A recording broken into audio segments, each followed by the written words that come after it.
What's up gamers, I'm your host Zach Sharps here with my first impressions for the WarZ, a brand new zombie survival MMO developed by Hammerpoint Interactive.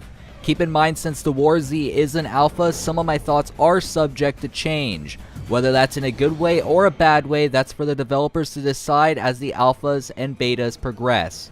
If you enjoy the video, make sure to show some love by hitting that like button. Let's go.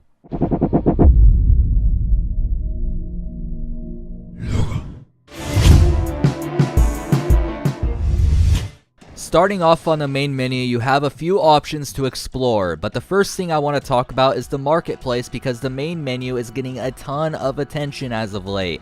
Some players feel it's game breaking and pay to win, but those are the same players I would like to say this to. What the fuck? The reason for my rage comes from the fact that nothing in this marketplace can give you more power over another player. Most if not all of it can be found in the game, and all of it, if you die, will be gone just like your player. Not only that, but if you want to argue that a better weapon sight can make you a more powerful survivalist, then yeah, I give you that one. But then again, the sight doesn't change the power of the gun, just the accuracy of the shooter, so there would be a slight advantage, but not a game-breaking one. Overall, for a buy-to-play game with a less than $60 price tag, including a marketplace, to me really isn't a big deal as long as promises are kept and no weapons appear later. Another option on the main menu is the create a character screen. Once you choose your template character to the right of the screen, you can then tweak the hair, chest, and leg portion of the body to change your clothes and overall look.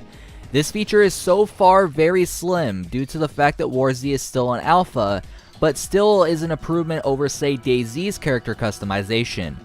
As the alpha progresses, the developers will be adding more template characters, so in the near future I could see WarZ's character customization looking pretty damn good for a zombie survival game. Once your character is named and chosen to be on the normal or hardcore mode, you may then proceed to hit the play game button at the top of the screen. You will then be able to quick join a server or browse for a server. Since the server browser doesn't have many sorting options available and favoriting a server rarely works, I can't really say anything good about it, but in the future, once patches are in place, I could see it functioning quite well and very seamlessly. Finally, you're now in the game and are able to see the on-screen interface that WarZ has implemented.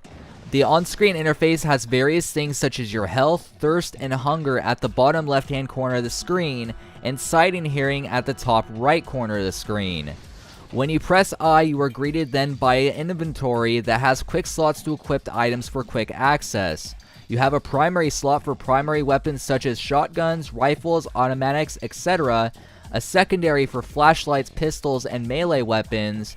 Then you also have a few more slots for miscellaneous goods like food, drink, flares, etc. There is also headgear and body gear that could be equipped as well for added bonuses to defense and more customization for your character.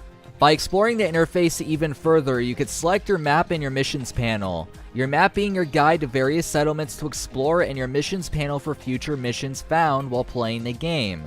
Now that we got the basics out of the way, let's discuss my thoughts on the actual gameplay of WarZ. And in order for me to do that, let's first discuss my thoughts on the graphics of the game.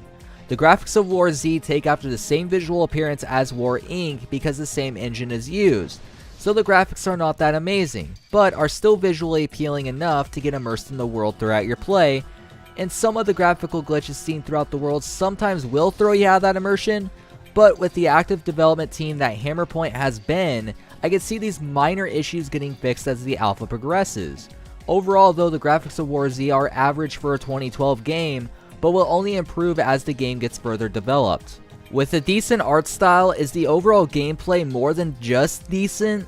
My answer to that is yes, and the overall survival gameplay of WarZ is better than just a decent experience. If anything, it is a great experience that just needs some polish.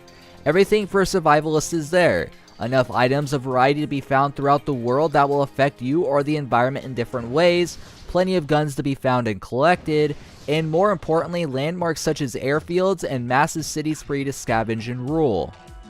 However, the zombies in this game so far are pretty soft, weak, and easy to kill, but a ton harder than those glitchy zombies found in DayZ.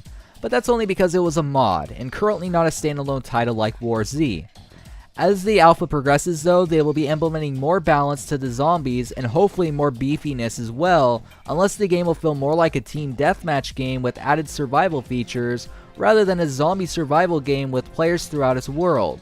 Don't get me wrong though, the zombies in this game are not to be taken lightly, but as you progress and gain more supplies and gear, you will notice the zombies being an almost laughable threat. With that being said, the game itself at the moment is pretty small as well because they only have about 35% of the map complete, and more features are still set to be added as the alpha test progresses and the servers remain stable. As the map gets bigger, there will be more variation with progression throughout the map, which will allow you not to follow the same path you took the last time you played the game. This will be a huge improvement because at this time the map is pretty small for the 40 player servers that this game has available. Once the map is finished, I could see the game balance out even more because there will be a bigger terrain for the 40 players to travel through. Overall, even with the alpha issues that WarZ has, the gameplay still has provided me with great fun while playing solo, and even with a large group of 7 players, the fun increased even more.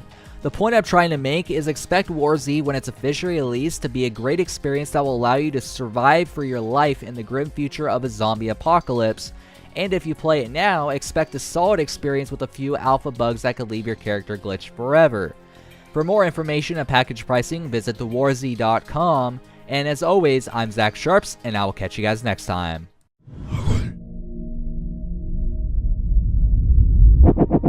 So flashlight, right? Everyone who is not in our group, turn off your flashlight. If I see a flashlight, I am shooting. Running around my body. He's standing right there. He's down, he's down. Down.